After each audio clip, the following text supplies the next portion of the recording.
তো তুমি যেটা বললে যে শূন্য করে দিয়েছে সিপিএম পার্টিকে মানুষ, তো সিপিএম পার্টির কি কোনো ভুল নেই? তাহলে মানুষ তাকে শূন্য করে দিল কেন? বুদ্ধদেব ভট্টাচার্যকে আমরা ভুল বুঝেছিলাম। শাসক দলের এমন কোনো ভালো দিক তোমার চোখে পড়েছে যেটা নিয়ে তুমি কথা বলতে চাও? পশ্চিমবঙ্গের যে রাজনীতি চলছে সেখানে একটা পরিবর্তন দরকার, আর এই ছেলেমেয়েদের হাত ধরে, এই সৎ ছেলেমেয়েদের হাত ধরে, যাদের উপরে এখনও অবধি কোনো চুরি দুর্নীতির ছোঁয়া লাগেনি এবং আমার বিশ্বাস আগামী দিনেও লাগবে না, এদের হাত ধরে বাংলায় পরিবর্তন আসতে পারে বলে আমার তারা বিশ্বাস। কিন্তু এখন বলছে যে এই সময় যদি রাজ্যে মমতা ব্যানার্জির মতো একটা বিরোধী ক্ষমতা থাকতো তাহলে এই সরকারকে দুবার ফেলে দিতে পারতো।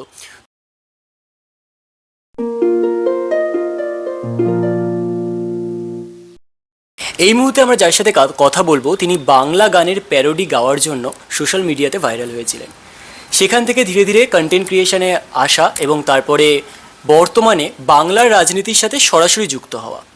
আমাদের আজকের ইন্টারভার্সের বিশেষ অতিথি অনুভব মাইতি।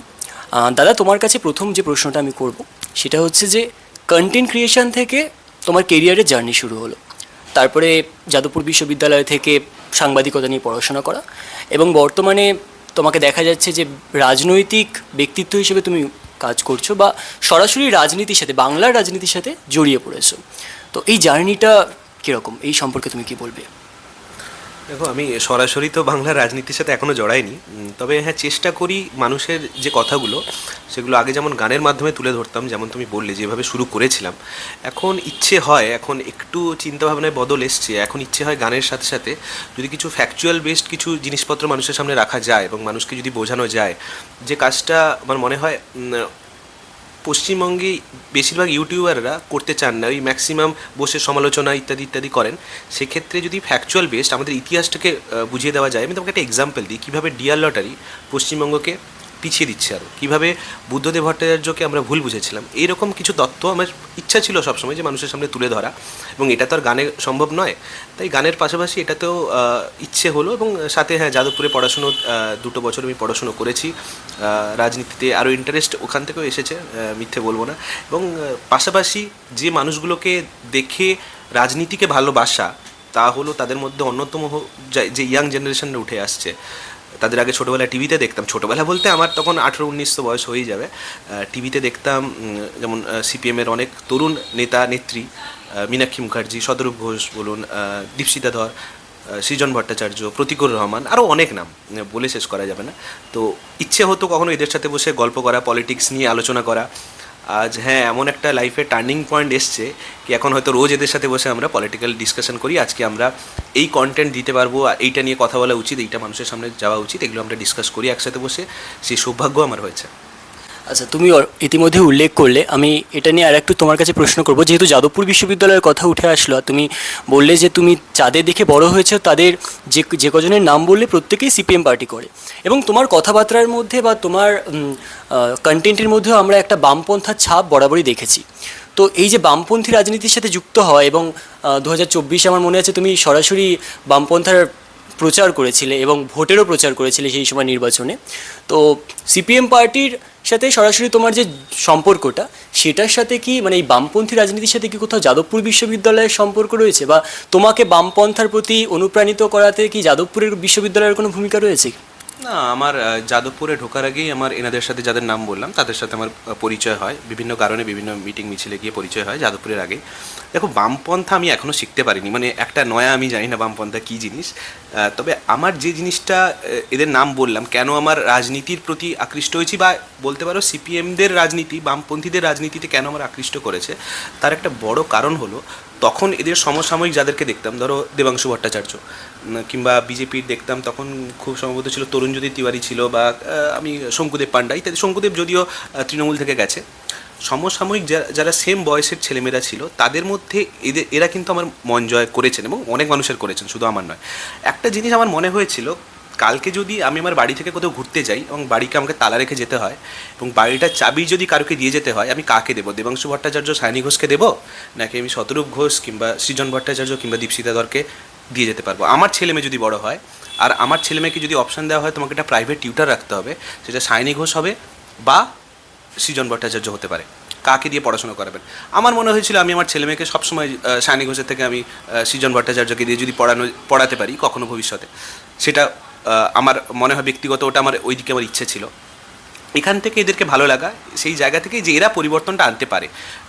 পশ্চিমবঙ্গের যে রাজনীতি চলছে সেখানে একটা পরিবর্তন দরকার, আর এই ছেলেমেয়েদের হাত ধরে, এই সৎ ছেলেমেয়েদের হাত ধরে, যাদের উপরে এখনও অবধি কোনো চুরি দুর্নীতির ছোঁয়া লাগেনি এবং আমার বিশ্বাস আগামী দিনেও লাগবে না, এদের হাত ধরে বাংলায় পরিবর্তন আসতে পারে বলে আমার বিশ্বাস। এবং তাই জন্য এদের বামপন্থার দিকে আস্তে আস্তে ঝোঁকা, এবং তারপরে এই মিটিং মিছিলে যাওয়া ইত্যাদি ইত্যাদি, তারপরে একটু টুকটাক পড়াশুনো করা। তো আমার অনেক দেরি করে বামপন্থা আমার শুরু হয়েছে। আবার শুরু হয়েছে বলতে একদম বললাম একটা কণা হয়তো আমি এখনও শিখে উঠতে পারিনি। তুমি একটু আগে পরিবর্তনের কথা বললে, আমরা সরাসরি রাজনীতির বিষয়ে আসছি। পরিবর্তনের কথা থেকে আমার একটা প্রশ্ন তোমার কাছে রয়ে গেছে, সেটা হচ্ছে যে তুমি সরাসরি তোমার কন্টেন্টের মধ্যে দিয়ে শাসক দলের অনেক সময় বিরোধিতা করেছো। তো শাসক দলের তুমি বিভিন্ন বিতর্কে গিয়েও বিরোধিতা করেছো, তাদের রাজনৈতিক ব্যক্তিদের সাথে তোমার একটা কন্ট্রোভার্সি তৈরি হয়েছিল সোশ্যাল মিডিয়াতে, আমরা মাঝে মধ্যেই সেটা দেখেছি।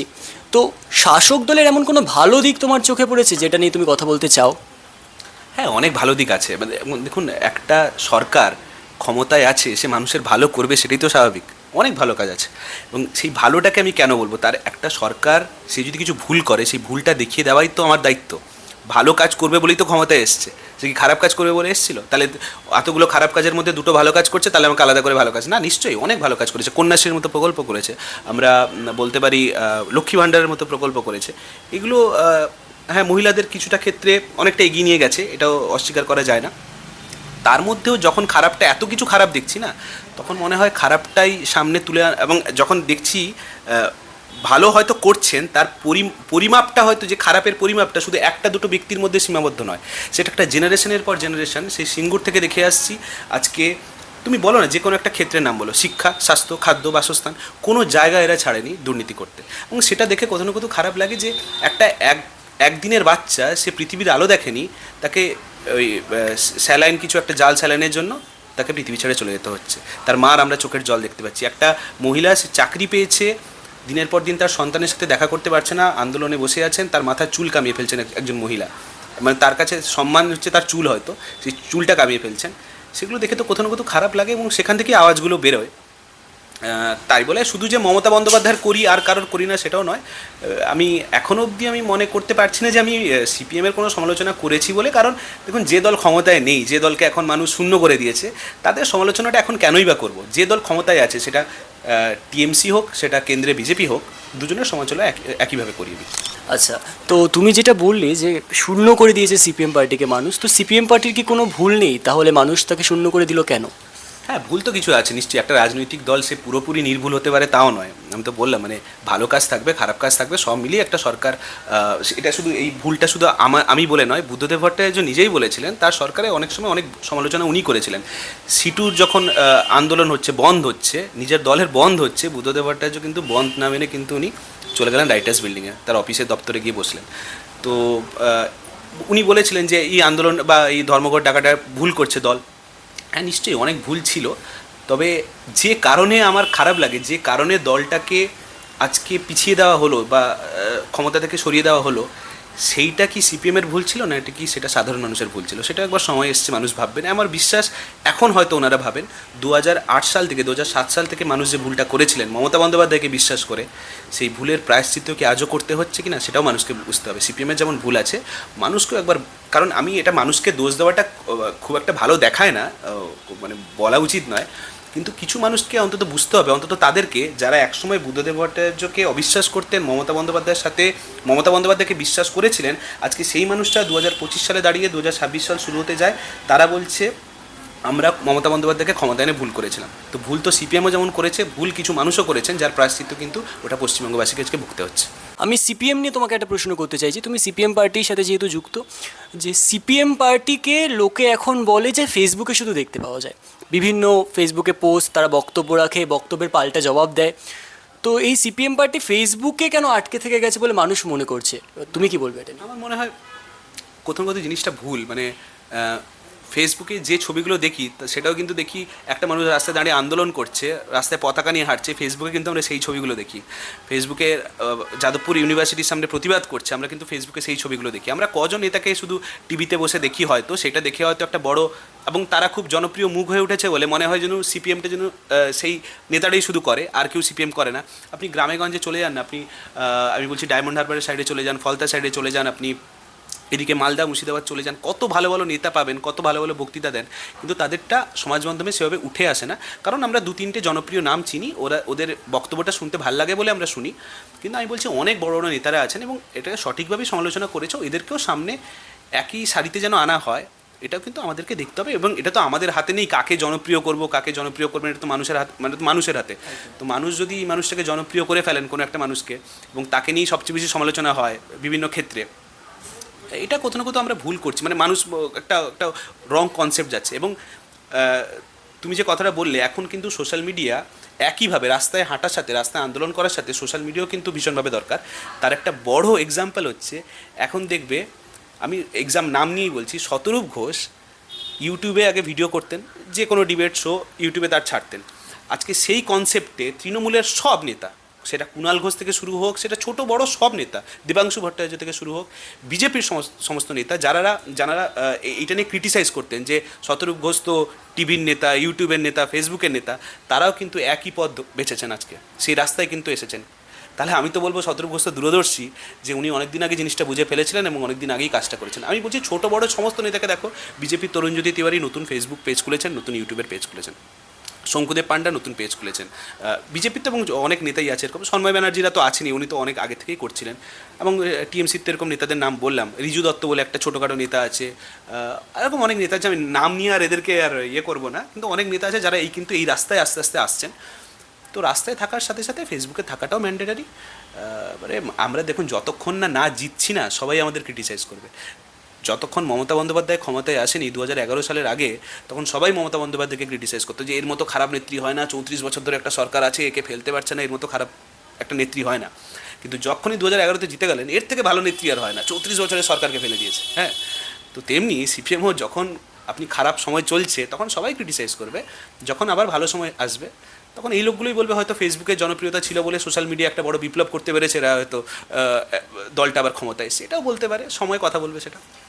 আচ্ছা, ক্রিটিসিজম থেকে একটা প্রশ্ন উঠে আসে তাহলে, যে মমতা ব্যানার্জিকে ক্রিটিসাইজ করা হয়েছে আগে, কিন্তু সেই যে মানুষরা মমতা ব্যানার্জিকে তখন ক্রিটিসাইজ করেছে, তারা কিন্তু এখন বলছে যে এই সময় যদি রাজ্যে মমতা ব্যানার্জির মতো একটা বিরোধী ক্ষমতা থাকতো, তাহলে এই সরকারকে দুবার ফেলে দিতে পারতো। তো সেখানে যে বিরোধী রাজনৈতিক দলগুলো রয়েছে, তারা কি এত আন্দোলন করছে? তুমি বললে ফেসবুকে যে ছবিগুলো দেখা যাচ্ছে সেগুলো আসলে রাস্তার আন্দোলনের ছবি। আমি এই প্রশ্নের উত্তর তোমাকে অলরেডি দিয়ে দিলাম, যে একই ব্যাপার। মমতা বন্দ্যোপাধ্যায়কে যখন 34 বছর ধরে উনি আন্দোলন করেছিলেন, তারপরেই তো ক্ষমতায় উনি এসছেন। 34 বছর আন্দোলন করতে হয়েছে ওনাকে, রাস্তায় নেমে আন্দোলন করতে হয়েছে। উনি হয়তো ফেসবুকে আন্দোলন করেননি, উনি রাস্তায় নেমে 34 বছর আন্দোলন করেছিলেন। আর এখন তো 2011 সাল থেকে 2026, প্রায় 15 বছরের কাছাকাছি। আমরা তো তার এখনও তার 15 ইয়ার্স অনলি। তো আমরা বলছি আমরা 34-এর আগে ওনাকে ফেলে দেবো, ওনার 34 হওয়ার আগে বা তৃণমূলের 34 হওয়ার আগে ওনাকে ফেলে দেবো। তখন সবাই বলবে তৃণমূল কংগ্রেসের, মানে মমতা বন্দ্যোপাধ্যায় থেকে বড় কোনো নেতা বেরিয়েছে, মমতা বন্দ্যোপাধ্যায় থেকে বড় কোনো নেত্রী বেরিয়েছে, যে মমতা বন্দ্যোপাধ্যায়ের এত বড় একটা রেজিমকে ফেলে দিচ্ছে, সেটা হয়তো মানুষ সময়ের সাথে বলবেন, সেটা আমার বিশ্বাস। আচ্ছা, এটা নিয়ে তুমি আশাবাদী যে পরবর্তীকালে মমতা ব্যানার্জিকে বিরোধী রাজনৈতিক দলগুলো মমতা বন্দ্যোপাধ্যায় হোক না হোক, তৃণমূল কংগ্রেসকে মানে গঙ্গার জলে ফেলে দেওয়া যাবে বলে আমার বিশ্বাস।